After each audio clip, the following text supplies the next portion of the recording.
करीब 1 फीट ऊंचाई की 2 मूर्तियां हैं। जैन तीर्थकर से जुड़ी हुई मूर्तियों को मंदिर में रखवाया गया है।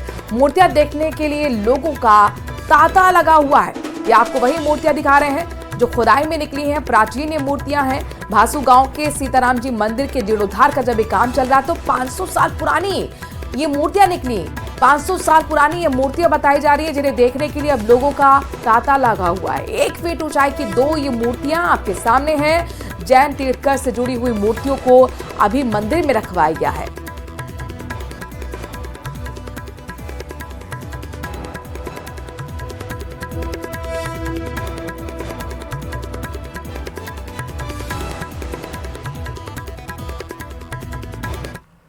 जयपुर के रेनवाल से बड़ी खबर है, बिग ब्रेकिंग।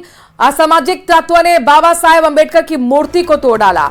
घटना से ग्रामीणों में जबरदस्त तरीके से गुस्सा नजर आ रहा है। गुस्साए ग्रामीणों ने धरना शुरू कर दिया। पुलिस मौके पर पहुंची। रेनवाल के काबारों के बास गांव का ये पूरा मामला है, जहां पर देखिए तस्वीर आपके सामने है किस तरीके से एक बार फिर असामाजिक तत्वों ने अंबेडकर की मूर्ति को निशाना बनाया, उनकी मूर्ति को तोड़ दिया है। ऊपर का जो हिस्सा है वो पूरी तरह से टूटा हुआ आपको नजर आ रहा है। ऐसे में ग्रामीणों में जबरदस्त तरीके से गुस्सा है। गुस्साए ग्रामीणों ने धरना शुरू कर दिया है और मांग की है कि आरोपियों को जल्द से जल्द पकड़ा जाए। जो असामाजिक तत्व हैं जिन्होंने ये काम किया है उनको पकड़ने का काम पुलिस करे। हालांकि पुलिस मौके पर पहुंची हुई है। रेनवाल के काबरों का बास गांव का ये पूरा मामला है। संविधान निर्माता बाबा साहेब अंबेडकर की एक बार फिर मूर्ति को असामाजिक तत्वों ने निशाना बनाया है। हीरालाल हमारे संवाददाता इस खबर पर ज्यादा जानकारी के साथ जुड़ गए हैं। हीरालाल, कोई जानकारी, कौन थे ये लोग? जी देखिए, रेनवाल के काबरोबास का गांव का ये पूरा मामला है, जहां बीती रात अज्ञात लोगों ने बाबा साहब अंबेडकर की जो मूर्ति थी उसकी गर्दन को तोड़कर अपने साथ लेके सुबह जब लोगों को इसकी जानकारी मिली तो बड़ी संख्या में लोग मौके पर एकत्रित हो गए और उन्होंने घटना को लेकर रोष जाहिर किया। सूचना पर पुलिस मौके पे पहुंची और समझाइश की, लेकिन ग्रामीणों में आक्रोश व्याप्त और उन्होंने धरना शुरू कर दिया है। बड़ी संख्या में लोग यहाँ एकत्रित हो गए। पुलिस द्वारा उनको लगातार समझाइश की जा रही है, लेकिन ग्रामीणों का कहना है कि जो आरोपी हैं जिन्होंने इस कृत्य को अंजाम दिया उनको गिरफ्तार किया जाए, साथ ही अंबेडकर की दूसरी मूर्तियां लगाई जाए, तब तक उनका धरना जारी रहेगा। फिलहाल पुलिस की ओर से लगातार समझाइश के प्रयास जारी है और पुलिस जो सामाजिक तत्व है उनको... क्या किसी पर शक जताया गया है ग्रामीणों की तरफ से या पुलिस को अब तक कोई क्लू मिला है? जी देखिए, मामले की जानकारी आने पर पुलिस मौके पे पहुंची और लोगों से बातचीत की और आसपास के जो सीसीटीवी कैमरे हैं उनके फुटेज भी खंगालने का प्रयास कर रही है। फिलहाल है जो पुलिस पूरे मामले की जांच में जुटी और जो ठीक है हीरालाल, शुक्रिया तमाम जानकारी हम तक पहुंचाने के लिए। ग्रामीणों का धरना शुरू हो गया। समझाइश की कोशिश एक तरफ पुलिस कर रही है तो वहीं लगातार सीसीटीवी खंगालते हुए आरोपियों तक पहुंचने की कोशिश भी जारी है। और बड़ी खबर, आज की सबसे बड़ी खबर में से एक तबादलों को लेकर है। तबादलों के लिए लगातार जमावड़ा लगा हुआ है। मंत्रियों विधायकों के बंगलों के बाहर बड़ी बड़ी भीड़ लगी हुई है। लाइनों में लोग लगे हुए हैं। सिविल लाइंस में गाड़ियों की लंबी कतारें लगी हुई हैं। दरअसल आपको बता दें कि 10 बजे तक का आज का वक्त था और उसके बाद पहले ही मंत्री दिलावर ने कह दिया था कि 10 बजे के बाद हम आवेदन नहीं लेंगे। 10 जनवरी के बाद इसमें रोक भी है।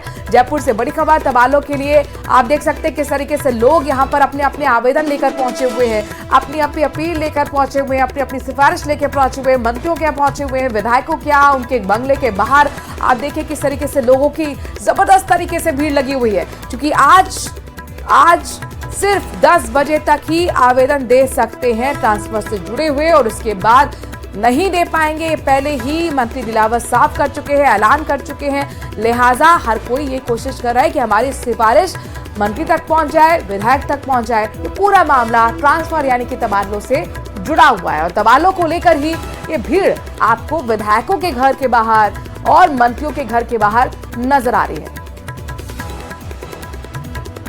राज्य सरकार ने जैसे ही तबादलों से रोक हटाई है तो वहीं जो कर्मचारी हैं, अधिकारी हैं, वो ट्रांसफर्स के लिए मंत्री और विधायकों के जो आवास है, बंगले हैं, उनके ऊपर जमावड़ा दिए हुए हैं। इस वक्त जो सिविल लाइंस का जो इलाका है, जहां पर मुख्यमंत्री से लेकर उप मुख्यमंत्री तमाम जो मंत्री रहते हैं, वहां पर गाड़ियों की लंबी लंबी कतारें हैं और मंत्रियों के बंगलों का आप ये जो हाल देख सकते हैं कि लोग यहां पर जो कर्मचारी हैं वो अपने ट्रांसफर्स को लेकर उनके जो निवास है वहां पर डटे हुए हैं, बैठे हुए हैं। हालांकि अब कई मंत्रियों ने ये कह दिया है कि आवेदन जो है सुबह 10 बजे तक ही लिए जाएंगे। ऐसे में क्योंकि महज एक दिन का समय बचा है, यानी 10 जनवरी तक लास्ट यहाँ पर ट्रांसफर हो सकते हैं। आप देख सकते हैं कि ये तमाम जो कर्मचारी हैं अपने समर्थकों, कार्यकर्ताओं, नेताओं के साथ मंत्रियों के बंगलों के ऊपर जमे हुए हैं, डटे हुए। इन्हें उम्मीद है कि जो है इनका जो ट्रांसफर होगा। कहां से आप आए हैं साहब, कहां से आए हैं? गंगानगर से आए हैं। कार्यकर्ताओं को बड़ी उम्मीद है, क्या पूरी होगी? बिल्कुल सर, राज्य सरकार बहुत बढ़िया काम कर रही है, हमारी उम्मीद पूरी होगी। क्या कहेंगे साहब, अब तबादलों से साल भर बाद में जो रोक हटी है, सरकार से बड़ी उम्मीद है। ये कर्मचारियों के लिए बहुत खुशी की बात है जो दूर दराज बैठे हैं, अपने घर के नजदीक आएंगे।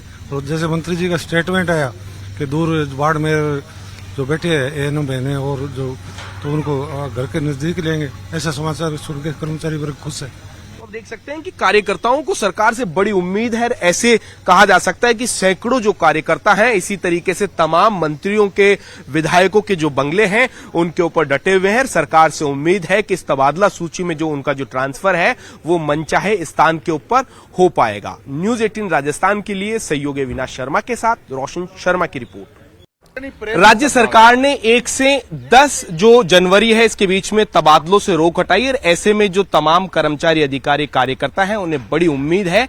लेकिन सरकार के लिए कितनी चुनौती है, हमारे साथ शिक्षा मंत्री मदन दिलावर साहब मौजूद हैं। सर, सरकार की इस जो पॉलिसी है तबादलों से रोक हटी है तो जनता को काफी उम्मीद है। किस तरीके से इन जनता की उम्मीदों के ऊपर सरकार जो है खरा उतरने का काम करेगी? देखो, सब कर्मचारी हैं, उनकी दूर है, उनकी मुसीबत भी समझते हैं, उसका निराकरण का प्रयास भी करेंगे, लेकिन विद इन रूल्स। हम जो है रूल्स बने हैं उसके मुताबिक सबका काम करेंगे, परंतु हम जहां खाली जिले रह जाए, जिलों में कर्मचारी कम हो, वहां से हम कोशिश करेंगे कि कम से कम ट्रांसफर हो, और इधर से जाने वालों की संख्या ज्यादा हो जाएगी उधर, तो उधर से अधिक भी ट्रांसफर कर सकते हैं। सर, अब शिक्षा विभाग में बड़ी उम्मीद है कि जो शिक्षा विभाग में पॉलिसी लेके आएंगे उनके ऊपर भी तबादलों के ऊपर जो लगी हुई रोक है वो हटेगी। कब तक कहा जाए ये उम्मीद पूरी होगी? बहुत शीघ्र होगी, और होते ही पहले सबसे पहले आपको ही बताएंगे। सर, एक दूसरी आप कह रहे हैं कि 10 जनवरी जो तब तक है तबादले हो सकते हैं, लेकिन आपने साफ कह दिया है कि अभी जो 9 जनवरी सुबह 10 बजे तक की एप्लीकेशन ली जाएगी, उसके बाद में नहीं ली जाएगी। इसके पीछे क्या कारण है? आप सब जनता भी जानती है, कर्मचारी भी जानते हैं कि आवेदन लेने के बाद उसको प्रोसेस करना पड़ता है, ऑर्डर निकालना पड़ता है, उसके एक्सरसाइज करनी पड़ती है। तो जो अभी तक लेंगे तो तब भी मुझे डर ये लग रहा है कि 10 तारीख को रात तक भी मैं कर पाऊंगा नहीं कर पाऊंगा। इसीलिए मैंने कह दिया, पहले ही कल ही अनाउंस कर दिया था कि आज 10 बजे तक हम लेंगे। हमने लिए हैं, सबसे बातचीत की है, और उनको प्रोसेस करके हम कल रात तक 12 बजे के पहले कोशिश करेंगे कि सब ऑर्डर्स निकल जाए। यानी सर ये माना जाए कि शिक्षा मंत्री जी के पास इतनी जो तबादला ट्रांसफर्स की जो कहा जा सकता है कि एप्लीकेशंस आई है, कितनी आई है सर अब तक? करीब मेरे पास रखिए, आप गिन के चले जाएं। देखिए, ये थे हमारे साथ शिक्षा मंत्री मदन दिलावर जी। शायद इन्हें भी अंदाज नहीं था कि इतनी जो तबादलों को लेकर इनके पास आवेदन आएंगे। अब इनके लिए चुनौती बन चुका है कि सरकार महज 24 घंटों के अंदर इस पूरे प्रोसेस को कैसे पूरा करे। कुल मिलाकर कहा जा सकता है कि इसी वजह से आज सुबह 10 बजे तक जो है वो आवेदन लिए गए थे। अभी भी जो सिविल लाइन्स जो इलाका है इसके अंदर लोगों को जमावड़ा लगा हुआ है। सरकार से उम्मीद है कि उनका जो ट्रांसफर लिस्ट पे उनका नाम जो है वो आ सके। न्यूज 18 राजस्थान के लिए सहयोगी अविनाश शर्मा के साथ रोशन शर्मा की रिपोर्ट।